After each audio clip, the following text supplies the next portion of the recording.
निम्नलिखित संख्या का एचसीएफ ज्ञात करने के लिए यूक्लिड विभाजन एल्गोरिथम का प्रयोग कीजिए। ठीक है, देखिए यूक्लिड विभाजन एल्गोरिथम का प्रयोग करने के लिए तो हम लोग आपको सिंपल इसमें बताए थे, याद होगा आपको, a बराबर बी क्यू प्लस आर।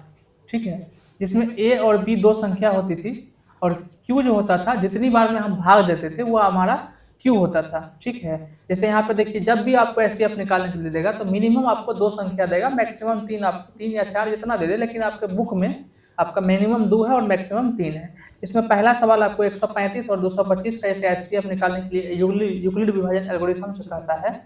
तो उसमें देखेंगे सबसे पहले हम लोग जो छोटी संख्या होती है उसको b मानते हैं, जो बड़ी संख्या होती है उसको a मानते हैं।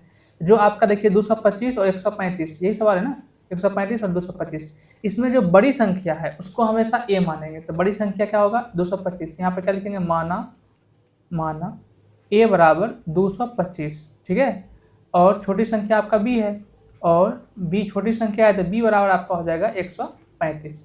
उसके बाद हम लोग यूक्लिड विभाजन एल्गोरिथम का प्रयोग करेंगे। तो यूक्लिड विभाजन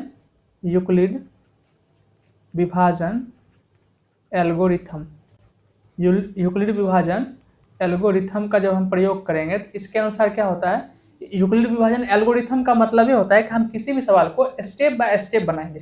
क्रमबद्ध जब बनाते हैं तो उसी को कहते हैं यूक्लिड विभाजन, सॉरी क्रमबद्ध जो हम लोग बनाते हैं उसको कहते हैं एल्गोरिथम। तो एल्गोरिथम के बारे में बताया किसने, यूक्लिड ने। तो इसलिए हम जब भी इस सवाल को बनाएंगे, एल्गोरिथम वाला कोई भी सवाल रहेगा तो आप इतना समझ लीजिएगा कोई स्टेप बाय स्टेप होगा। इसमें हम लोग सबसे पहले पहला स्टेप चलेंगे, चरण फर्स्ट।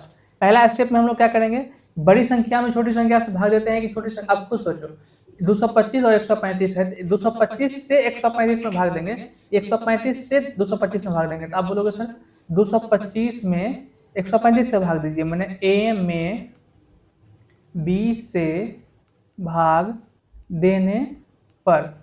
ठीक है, तो बड़ी संख्या में छोटी संख्या से भाग देंगे। तो भाग जब दोगे तो आप क्या करना, यहीं पे भाग मत देना, आप कॉपी के एक राइट साइड में यहाँ पे आप हल्का सा ऐसे कर देना और यहाँ पे आप भाग दे के देख लेना कितना होता है उसको एक बगल में। जैसे यहाँ पे आपका 135 से भाग देना है 225 में, तो इसको एक बगल में भाग लेंगे तो एक बार में आपका 135 हो जाएगा, ये आपका 90 बचेगा। तो इसको हम लोग लिखेंगे 225 बराबर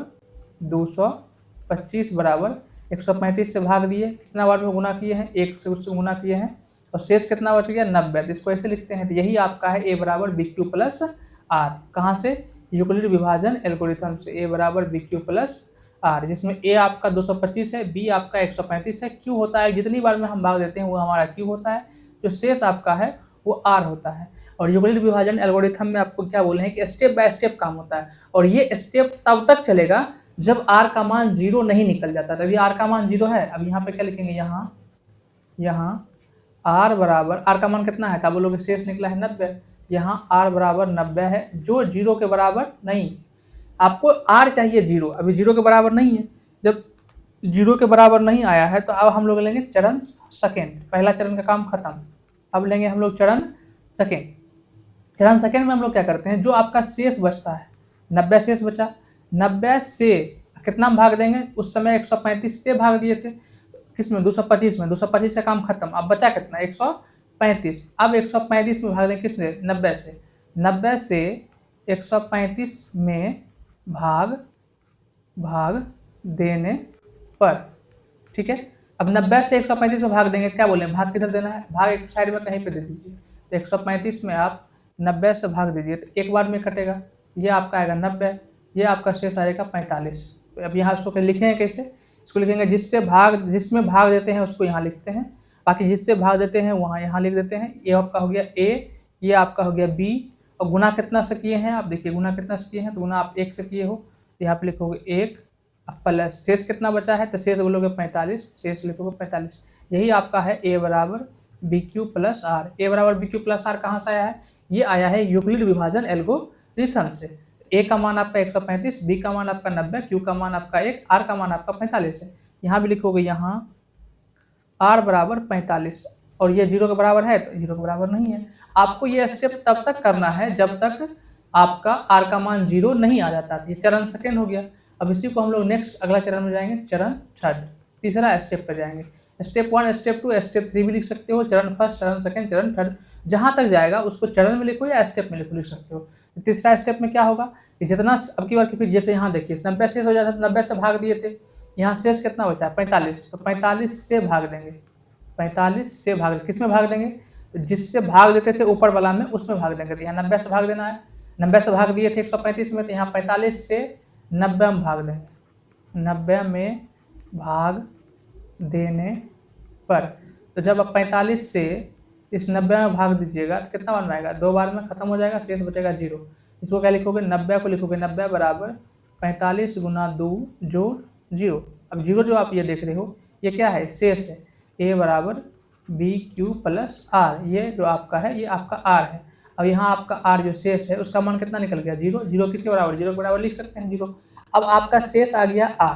जब भी आपका शेष r आ जाता है, मैंने शेष आपका 0 आ गया है, शेष जैसे आपका 0 आ जाता है वही आपका HCF बन जाता है। यहाँ पे आपका हो जाएगा यहाँ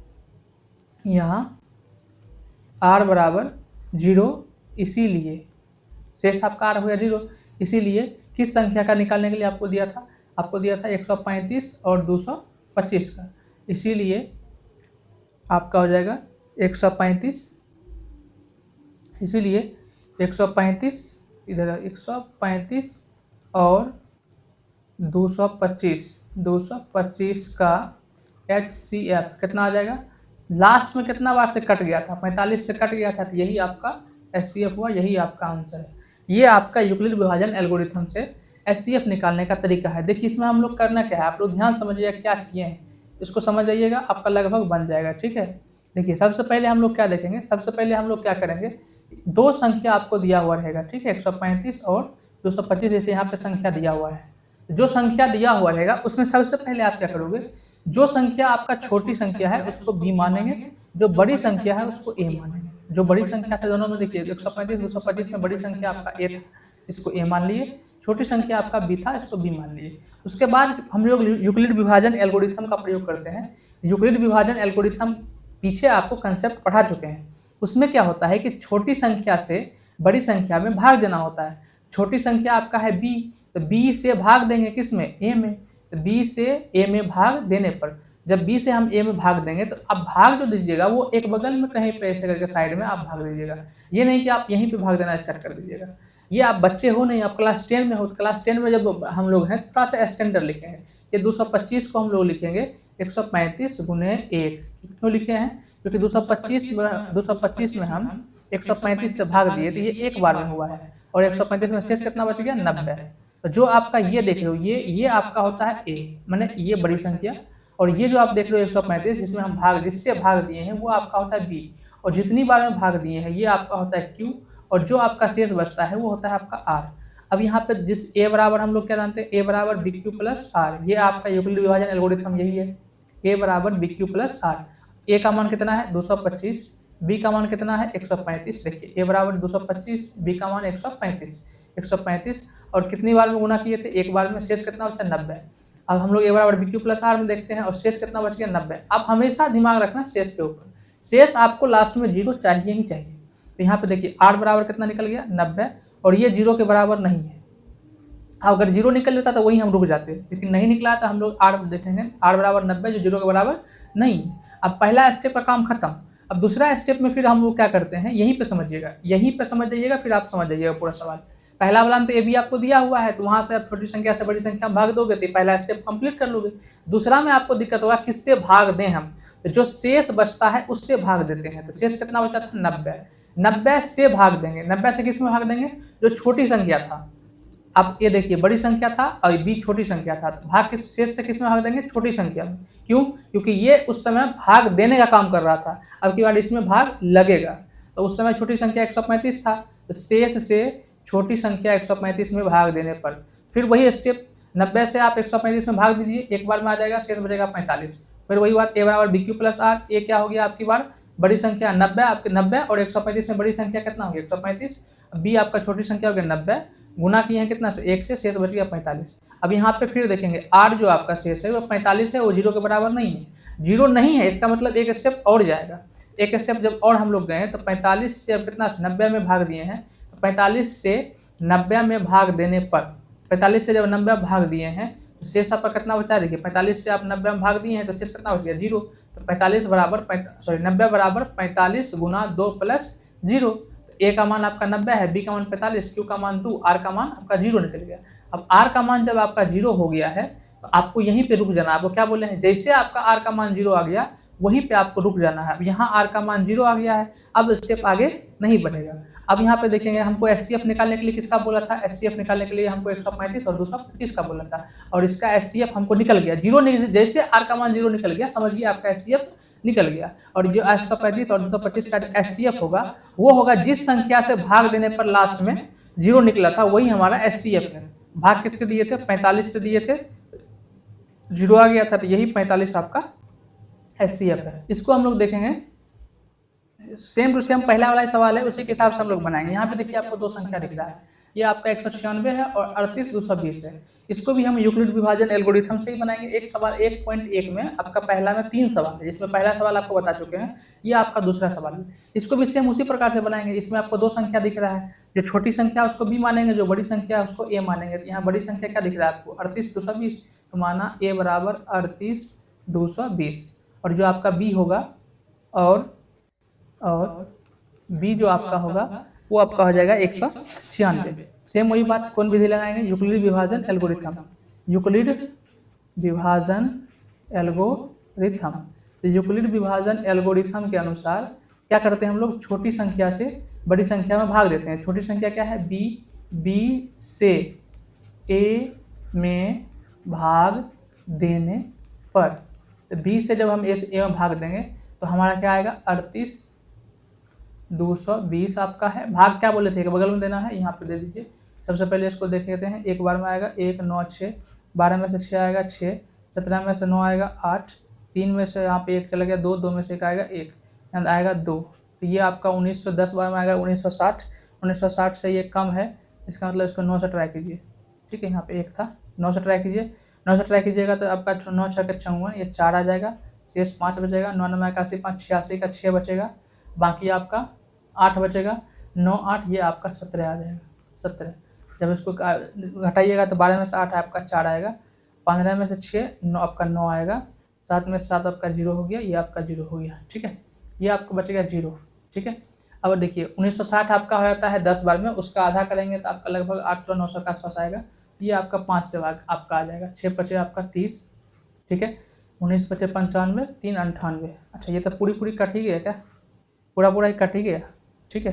तो ये हम लोग क्या देखते हैं, ये देखते हैं कि 100 आपका 38 220 जो आपका है ये 196 गुना 195 प्लस शेष कितना बचा 0, क्योंकि ये तो पूरा खत्म हो गया। शेष कितना बच गया 0, तो 196 गुना 195 प्लस 0। अब यहाँ पे क्या देखते हैं, ए बराबर बी क्यू प्लस आर। जो बड़ी संख्या है वो आपका ए है, जो छोटी संख्या आपका बी है, और जिससे गुना किए हो ये आपका क्यू है, और जो आपका शेष बचता है वो आपका आर है। तो यहाँ हम क्या देखते हैं कि यहाँ आर बराबर आपका हो गया 0, यहाँ पे आ गया आर बराबर 0। जहाँ पे हमको आर 0 निकल जाएगा वहीं पे हमको स्टेप को रोक देना है। पहले स्टेप में आर 0 निकल गया तो यहीं पे हमको रुक जाना है। और जैसे आप यहाँ आर 0 निकल गया, इसीलिए हम क्या लिखेंगे 196 और 38 220 का HCF कितना आ जाएगा, क्या बोले थे, जो काट देता है वही HCF होगा। तो काटा कौन, 196 से ही भाग दिए थे ना, 196 से भाग दिए थे, शेष आपका 0 आ गया, इसका HCF कितना आ जाएगा 96। यही आपका आंसर है। ये तो बहुत सिंपल सवाल था कि ए संख्या था, दो संख्या लिया था, एक बड़ी संख्या को ए मान लिए थे, छोटी संख्या हमारा बी होता है। बड़ी संख्या को हम लोग ए माना था, छोटी संख्या को हमने बी माना, और यूक्लिड विभाजन एल्गोरिथम के अनुसार छोटी संख्या से बड़ी संख्या में भाग दिए हैं। छोटी संख्या से बड़ी संख्या में जब भाग दिए हैं तो 195 बार में ये पूरा कट गया है। शेष जैसे हम लोग को 0 आ गया है, जहाँ शेष 0 आ गया HCF वही हम लोग का मिल जाता है। तो ये आपका हो गया सवाल नंबर दूसरा। अब सवाल नंबर हम लोग तीसरा देखते हैं। देखिए क्या लिखा हुआ है, 867 और 255 सेम वही हिसाब से बनाना है। यहाँ भी हम लोग मानेंगे, यहाँ पे दो संख्या है तो मानेंगे, माना ए बड़ी संख्या को ए मानते हैं, ए बराबर 867 और बी बराबर 255। तो हम लोग क्या करेंगे, यूक्लिड विभाजन एल्गोरिथम लगाएंगे। यूक्लिड विभाजन एल्गोरिथम, ठीक है। यूक्लिड विभाजन एल्गोरिथम से। इसमें हम लोग क्या जानते हैं, a बराबर बी क्यू प्लस आर, मतलब a जो होता है बड़ी संख्या, b छोटी संख्या, q आपका जितना भाग दिए हैं, r आपका शेष होता है, यही जानते हैं। इसमें करना क्या होता है, हम लोग का चरण फर्स्ट होता है। पहला चरण में हम लोग क्या करते हैं, छोटी संख्या से माने b से a में भाग देते हैं। भाग देने पर आपको क्या बोले, भाग कहाँ देना है, भाग कहीं एक बगल में आपको देना है, ये नहीं कि वहीं पे भाग दे दीजिए, भाग आपको कहीं पे एक बगल में देना है। 255 में भाग दीजिएगा तो 25 से अगर देखते हैं तो 25 या 75 आपका होता है, 25 गुना 4 100 ज़्यादा रहता है, आपको 3 से भाग देना है। 5 या 15 और 5 या 15 एक आपका आ जाएगा 16, 5 द्वितीय कितना होगा 6 1 7, 765, ये आपका शेष आ जाएगा 2, और यहाँ पे आ जाएगा आपका 6 में 6 0, 8 में 7 1, 102 आपका शेष आता है। ठीक है, यहाँ पे क्या लिखेंगे उसको कि 867, ए जो लिखते हैं ए को, ए बराबर बी क्यू प्लस आर, ए किसको माने 867 को, ए की जगह पर 867, बी कितना है, बी आपका है 255, तो बी की जगह पर लिख देंगे 255, और क्यू जो होता है क्यू होता है कि जितना बार में हम भाग दिए, तो भाग कितना बार में दिए हैं 3 बार में, यहाँ लिख देंगे 3, प्लस शेष कितना बचा, शेष आपका बचा है 102। जितना शेष बचता है उसको आप लोग देखिएगा, तो यहाँ पे आपका कितना है, क्या यहाँ r बराबर 102। आपको क्या बोले हैं, इसके पहले भी 2 सवाल बता दिए हैं, क्या बोले हैं कि आप जैसे r आपका 0 के अलावा कुछ भी बचा तो हम लोग को अगला स्टेप ले लेना है, चरण सेकेंड। चरण सेकेंड में हम लोग क्या करेंगे, जो शेष रहेगा उससे भाग देंगे, तो शेष कितना है 102, तो 102 से भाग देने पर, 102 से भाग देने पर किस में भाग देंगे, ये भी तो सोचने वाली बात है ना। 102 से भाग देंगे, लेकिन किस में, 102 से भाग देंगे छोटी संख्या में, क्योंकि छोटी संख्या से एक बार बड़ी संख्या में भाग दिए, अब छोटी संख्या में भाग देंगे किससे, शेष से। तो 102 से भाग देने पर किस में, 867 में, आपका 867 में कितना से भाग देना है, 102 से, तो 867 आपका, सॉरी 867 तो आपका बड़ी संख्या था ना, सॉरी 867 आपका बड़ी संख्या था, छोटी संख्या आपका 255 है, 255 में भाग देना है, 102 से 255 में भाग देना है, 102 से 255 में भाग देना है। ठीक है, 102 से 255 में भाग देना है। ठीक है, तो ये आपका हो जाएगा 255, ये आपका हो जाएगा 255, हाँ 255 बराबर, इसमें भाग देना है कितना, 255 में भाग देना है आपको 102 से, 102 से भाग देंगे तो कितना बार में आएगा, 204, 2 बार में आएगा 204, तो शेष बच जाएगा 1, आपका 5 में से 5 यहाँ पर आ जाएगा 0, 5 51, शेष कितना बच गया 51। 255 को हम लोग क्या लिखेंगे, 255 बराबर 102, जितना से भाग देते हैं उतना गुना, जितना बार में भाग दिए, कितना बार में 2 बार में भाग दिए, उसके बाद प्लस शेष कितना है 51, शेष कितना है 51, तो 255 बराबर 102 गुना 2 प्लस 51।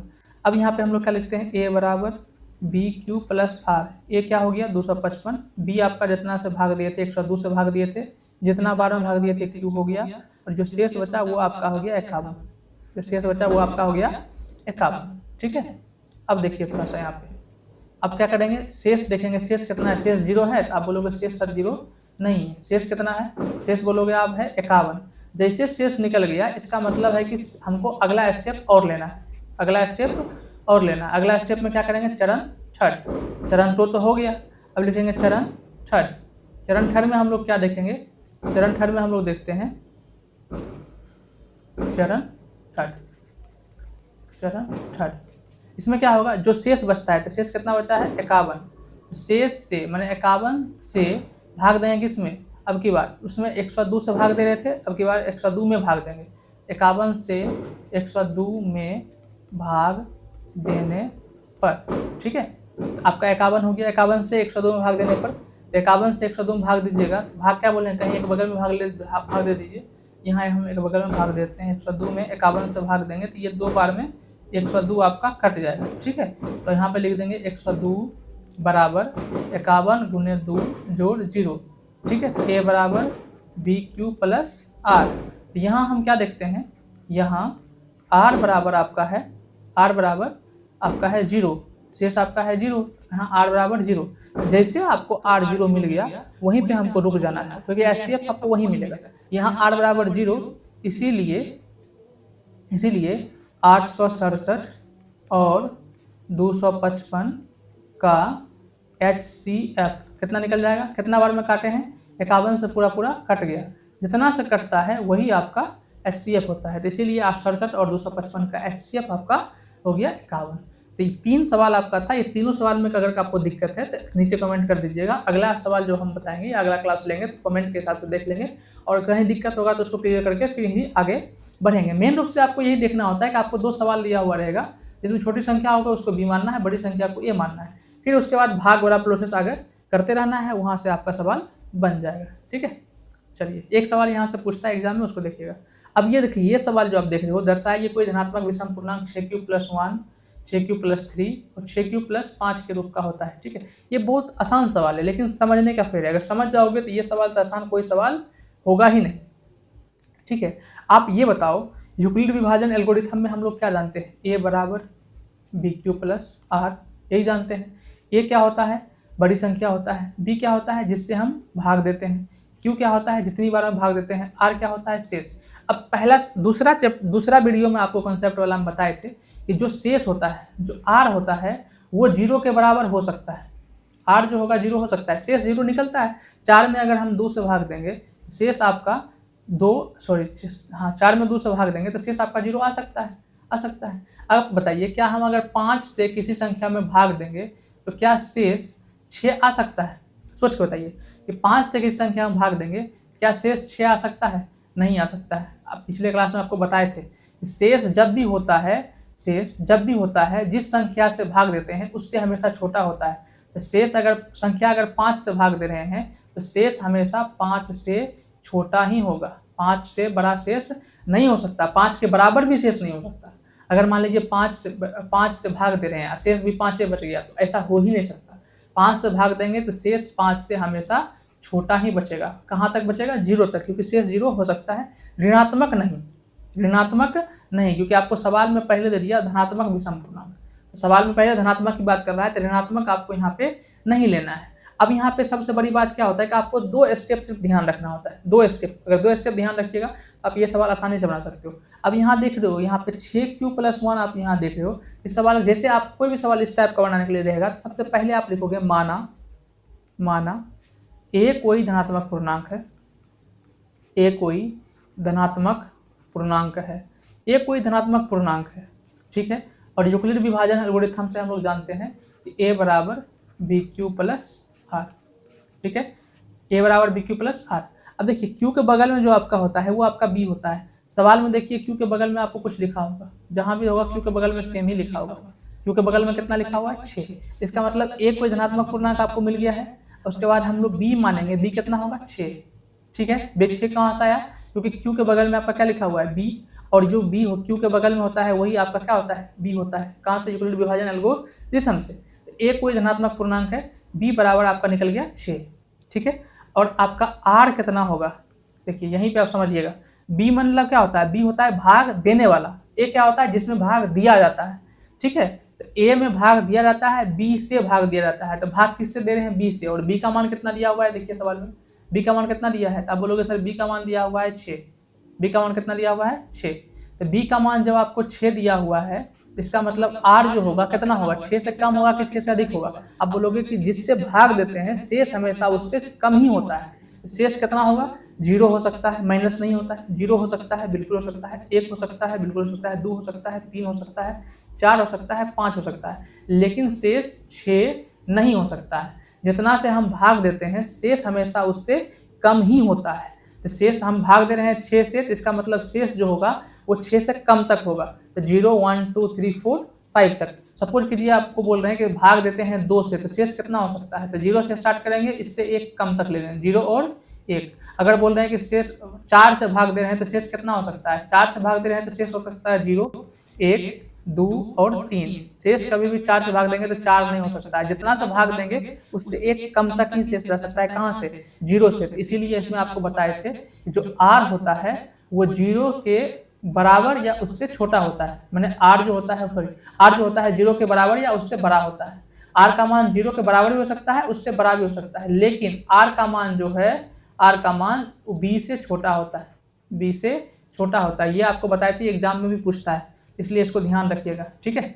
अब देखिए आर का मान आपका कितना हो जाएगा, अगर हम ए को धनात्मक पूर्णांक मानते हैं और बी बराबर कितना दिया हुआ है, 6 दिया हुआ है, तो इसका मतलब आर का मान कितना होगा, आर का मान जब भी होगा 6 से कम ही होगा। तो 6 से कम कर क्या क्या हो गया आपका, 6 से कम आपका हो गया 0 1 2 3 4 5, ठीक है। तो जब r बराबर 0, शेष कितना हो 0, जब r का मान 0 होगा a बराबर हम लोग जानते हैं बी क्यू प्लस आर, ए बराबर बी क्यू प्लस आर। ए बराबर, ए कोई धनात्मक पूर्णांक है, ए बराबर बी का मान कितना है 6, तो बी के जगह पर लिखेंगे 6, क्यू के जगह पर लिखेंगे क्यू, ठीक है, प्लस आर के जगह पर कितना आ जाएगा 0, 6q प्लस 0, मतलब ये आपका हो गया 6q। और 6q जो आपका है वो आपका 2 गुने 3 गुने q है, और किसी भी संख्या में अगर 2 से गुना करते हैं इसका मतलब वो संख्या जो होगा सम संख्या है। तो ये आपका हो गया सम धनात्मक पूर्णांक, ये जो आपका है ये आपका हुआ सम धनात्मक पूर्णांक। जब आप r का मान 0 लिए हो तो आपका a जो निकला है वो निकल गया धनात्मक पूर्णांक। फिर हम लोग देखते हैं जब r बराबर 1, अब की बार r का मान कितना लेंगे 1, तो हम लोग जानते हैं a बराबर बी क्यू प्लस आर, ए का मान a है, b का मान 6 है, q का मान q है, r का मान अब की बार कितना हो गया 1। तो ये अगर 6q अगर सम संख्या है, सम संख्या में एक जो संख्या जोड़ देंगे तो क्या हो जाएगा, ये विषम संख्या। हम लोग जानते हैं कि सम संख्या में अगर एक जोड़ देते हैं तो कौन संख्या बन जाता है, विषम संख्या। तो ये आपका हो गया विषम संख्या। अब की बार बताइए आर शेष का मान अब कितना होगा, शेष का मान हमने 0 ले लिया, शेष का मान 0 ले लिया, 1 ले लिया, अब शेष का मान कितना होगा, सोच के बताइए। शेष का मान हमने 0 ले लिया और 1 ले लिया, शेष का मान अब कितना होगा, शेष का मान अब आपका होगा 2, 0 ले लिए, शेष का मान 0 ले लिए और 1 ले लिए, अब शेष का मान आपका होगा 2। तो जब r बराबर 2, तो हम लोग जानते हैं a बराबर बी क्यू प्लस आर, ए का मान a ही है, b का मान आपका 6 है, q का मान q है, और r का मान आपकी बार कितना है 2। अगर देखिए ये सम संख्या में 2 जोड़ते हैं तो कौन संख्या मिलता है, सम संख्या ही मिलता है। सम संख्या में अगर 2 संख्या जोड़ देंगे तो आपका सम संख्या ही मिलता है। ये आपका हो गया सम पूर्णांक, ठीक है। अब क्या लेंगे, जब r बराबर 3, आपको कहाँ तक लेना है, जहां तक आपका r है, देखिए r कहाँ तक है आपका, देखिए r आपका 0 लेना है, 1 लेना है, 2 लेना है, 3 लेना है, 4 लेना है, 5 लेना है, ठीक है। तो ये आपको r का मान लेना है। तो हमने 0 ले लिया तो सम निकल गया, 1 लिए तो विषम निकल गया, 2 लिए तो सम निकल गया। अब 3 लेते हैं, अब r बराबर कितना लेते हैं 3। जब r बराबर 3 लेंगे तो हम लोग जानते हैं a बराबर बी क्यू प्लस आर, ठीक है, a बराबर a, b का मान 6, q का मान q, r का मान 3।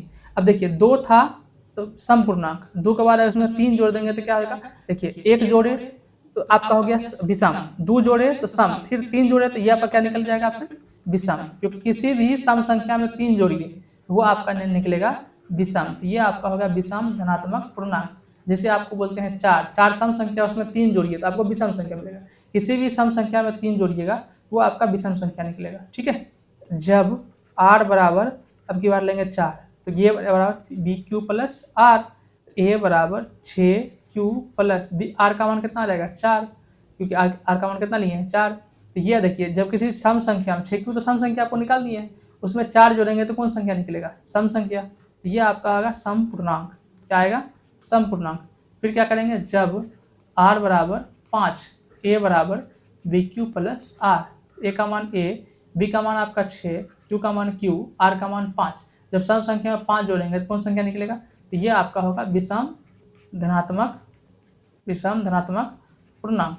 अब हम जितना संख्या देखो 6 से भाग दिए हैं, a बराबर देखिए 6 से हमने भाग दिया है, b का मान कितना था 6, b का मान जब हम यहाँ पे 6 था, 6 b का मान 6 यहाँ से आया, b का मान 6 यहाँ से आया, तो b का मान जब 6 है तो r का मान कितना हो सकता है, 0 हो सकता है, 1 हो सकता है, 2 हो सकता है, 3 हो सकता है, 4 हो सकता है, 5 हो सकता है, इसके अलावा r का मान कुछ नहीं हो सकता है। तो जब किसी संख्या से 6 से भाग देते हैं तो संख्या किस रूप का हो सकता है, वो संख्या 6q का रूप का हो सकता है, वो संख्या 6q प्लस 1 का रूप का हो सकता है, वो संख्या आपका 6q प्लस 3 के रूप का, 6q प्लस 2 के रूप का हो सकता है, वो संख्या आपका 6q प्लस 3 के रूप का हो सकता है, 6q प्लस 4 के रूप का हो सकता है, वो संख्या आप 6q प्लस 5 का रूप का हो सकता है। इतना रूप का संख्या अगर 6 से भाग देते हैं तो इस रूप का संख्या हो सकता है। जिसमें हमने देखा आपको सवाल देखिए, सवाल समझिएगा, जिसमें हमने देखा आपको पूछ क्या रहा है, आपको पूछ रहा है विषम पूर्णांक, जिसमें हमने देखा कि 6q प्लस 1 विषम पूर्णांक के रूप में है, चलिए हम लोग नोट कर लेते हैं। यहाँ हम क्या देख रहे हैं, भाग देने के बाद हम यहाँ देख रहे हैं कि यहाँ कलर चेंज कर लेते हैं। यहाँ हम देख रहे हैं यहाँ 6q + 1, ठीक है, विषम पूर्णांक हो गया। और देखते हैं क्या 6q + 2 सम पूर्णांक है, ये नहीं है। 6q + 3 विषम पूर्णांक है, बिल्कुल। यहाँ 6q + 1, 6q + 3 और कोई है, ये सम पूर्णांक है, ये विषम पूर्णांक है। विषम पूर्णांक क्या है, 6q + 5। तो यहाँ हमने क्या देखा कि 6q + 1, 6q + 3, 6q + 5 किस रूप का है, धनात्मक विषम पूर्णांक के रूप का है, और यही आपको प्रूव करने के लिए दिया गया था। सवाल देखिएगा तब आपको समझ में आ जाएगा। सवाल में क्या प्रूव करने के लिए कहा गया था। सवाल में कहा रहा था कि दिखाइए कोई 6q + 1, 6q + 3 और 6q + 5 किस रूप का है। 6q + 1, 6q + 3 + 6q + 5 किस रूप का है, धनात्मक विषम पूर्णांक है। हमारा लास्ट में निकला क्या, 6q + 1, 6q + 3, 6q + 5 क्या निकला है, धनात्मक विषम पूर्णांक के रूप का निकल गया है। इसका मतलब ये हमारा प्रूव्ड हो गया है। इस टाइप के सवाल में आपको कुछ नहीं करना होता है, आपको सिर्फ दिमाग में यही रखना होता है। कोई भी सवाल आपको इस टाइप का दे देगा, ठीक है, कोई भी सवाल आपको इस टाइप का अगर दे दिया तो आपके दिमाग में एक ही चीज़ रखना है दिमाग में कि जहाँ पे आपको सवाल दिया है उसमें आपको सवाल देगा कोई क्यू के बगल में कोई संख्या आपको दे देगा, ठीक है, क्यू के बगल में कोई भी संख्या आपको दे देगा, ठीक है। जैसे आपको यहाँ सवाल दिखाते हैं, आपको हम दे दिए, दिखाइए कि 2q + 1, ठीक है, विषम पूर्णांक के रूप में और 2q + 2 सम पूर्णांक के रूप में होता है। ये आपको सवाल दे दिए, दिखाइए कि 2q + 1 विषम पूर्णांक के रूप में और 2q + 2 सम पूर्णांक के रूप में होता है। इस टाइप के सवाल में क्या करना है, आपको ज़्यादा दिमाग नहीं लगाना है। जब भी इस टाइप का सवाल रहे, आपको क्या बोले हैं, सबसे पहले आप ये देखिए q के बगल, सबसे पहले माना a कोई धनात्मक पूर्णांक है। सबसे पहला काम यही करना है, माना a कोई धनात्मक पूर्णांक है, पहला काम कर लिए। उसके बाद क्या देखते हैं, उसके बाद आपको करना है कि जो q के बगल में होगा ना उसको b मानना है। सबसे पहले तो a कोई धनात्मक पूर्णांक मानना ही मानना है, फिर q के बगल में जो होगा उसको b मानना है। तो q के बगल में क्या है, 2 है, और b बराबर कितना आ जाएगा, 2। जब b का मान 2 हो, b क्या होता है, भाग देने वाला, आप इतना दिमाग रखिए, b क्या होता है, भाग देने वाला। जब b का मान 2 है, माने भाग अगर हम 2 से दे रहे हैं तो शेष कितना बच सकता है, शेष या तो 0 बच सकता है या तो 1 बच सकता है, ठीक है। 2q + 2 नहीं होगा, ये ध्यान रखिएगा, ये 2q + 2 नहीं होगा। ये आपको सवाल में रहेगा 2q + 1 विषम पूर्णांक के रूप का है और 2q आपको रहेगा सम पूर्णांक के रूप का होता है। 2q + 2 हो ही नहीं सकता। क्यों नहीं हो सकता है, क्योंकि आपका शेष आपका 0 और 1 ही होगा, 2 आपका शेष होगा ही नहीं। तो जब हम आपको b का मान 2 रखेंगे तो शेष आपका 0 होगा और 1 होगा। क्यों, क्योंकि आप भाग दे रहे हैं 2 से, और जब 2 से भागते हैं तो शेष हमेशा 2 से कम ही होगा। तो आपका हो गया r का मान 0 और 1। तो जब r बराबर 0 होगा, तो हम लोग क्या जानते हैं, a बराबर bq + r। a का मान a ही होगा, b का मान कितना है, 2 है, देखिए b का मान 2, q का मान q ही है, और यहाँ पे 0 है तो r का मान क्या आएगा, 0। a बराबर क्या हो जाएगा, 2q, a बराबर 2q। अब 2q जो आपका है 2 गुना q के रूप का है। अब जो संख्या 2 से गुना होता है तो इसका मतलब वो कौन संख्या होता है, सम संख्या। तो ये आपका हो गया सम पूर्णांक। क्या हो गया, सम पूर्णांक। कब, जब हम r का मान कितना रखें, 0। अब की बार r का मान कितना रखेंगे, जब r बराबर, यहाँ सब का मान रखना पड़ेगा आपको, जो आपका r निकलेगा उस सब मान रखना पड़ेगा। अब यहाँ r का मान 2 ही गए थे, 2 स्टेप हम लोग चलेंगे। उस समय r का मान 5 निकल गया था तो 5 स्टेप चले थे। जितना r का मान रहेगा उतना स्टेप हमको चलना है। अब की बार r का मान कितना रखेंगे, 1। ये क्या हो जाएगा, a बराबर bq + r। a का मान a ही रहेगा, b का मान 2 हो जाएगा, q का मान q हो जाएगा, r का मान 1 हो जाएगा। ये आपको सम संख्या है, सम संख्या में 1 जोड़ देंगे तो कौन संख्या हो जाएगी, विषम संख्या। कौन संख्या, विषम संख्या। ये आपका विषम संख्या हो गया। सवाल में देखिए क्या कह रहा था, दिखाइए कि 2q + 1 विषम के रूप में होता है। 2q + 1 देखिए विषम के रूप में निकल गया, और 2q सम पूर्णांक के रूप में होता है। तो 2q देखिए सम पूर्णांक के रूप में यहाँ पे निकल गया। तो जब भी इस टाइप का सवाल रहे तो घबराने वाली कोई बात नहीं है। अब सिर्फ ये देखिए कि सवाल में q के बगल में कितना लिखा रहा है। अब देखो खुद सोचो, अगर हम बोलेंगे दिखाइए 3q की बात करेंगे, 3q के रूप में कोई सवाल आपको दे देंगे, तो उसमें क्या लिखोगे? सबसे पहला स्टेप तो ये लिखोगे, माना a कोई धनात्मक पूर्णांक है, b का मान उसमें कितना लिखोगे? तो b का मान वही होगा जो q के बगल में होगा। q के बगल में कितना है? 3, तो b का मान कितना लिखोगे? 3। और शेष कितना हो जाएगा? शेष आपका हो जाएगा 3 से कम आपका शेष लेना है। तो 0 से स्टार्ट करेंगे, 0 1 2, 3 तक नहीं आना है, 3 से कम। शेष आपका हो जाएगा 0 1 2। जैसे उसके बाद जब r का मान 0, फिर r का मान 1, फिर r का मान 2, इस तरह से हम लोग देखेंगे। तो ये आपका 1.1 में ये क्वेश्चन नंबर 2 तक आज हम लोग कंप्लीट कर लिए हैं। नेक्स्ट अगला वीडियो में आपको क्वेश्चन नंबर आगे आपको देखने को मिलेगा। यहाँ तक में किसी को भी दिक्कत है तो आप नीचे कमेंट कर दीजिएगा कोई सवाल को, तो अगला वीडियो जब हम बनाएंगे तो वहाँ पे आपको क्लियर कर देंगे। किसी को कोई दिक्कत होगा तो बताइएगा। बाकी अगर वीडियो अच्छा लगा होगा तो लाइक कर दीजिएगा, कमेंट कर लीजिएगा, चैनल को सब्सक्राइब कर लीजिएगा। मिलते हैं हम लोग अगले क्लास में। Okay, bye.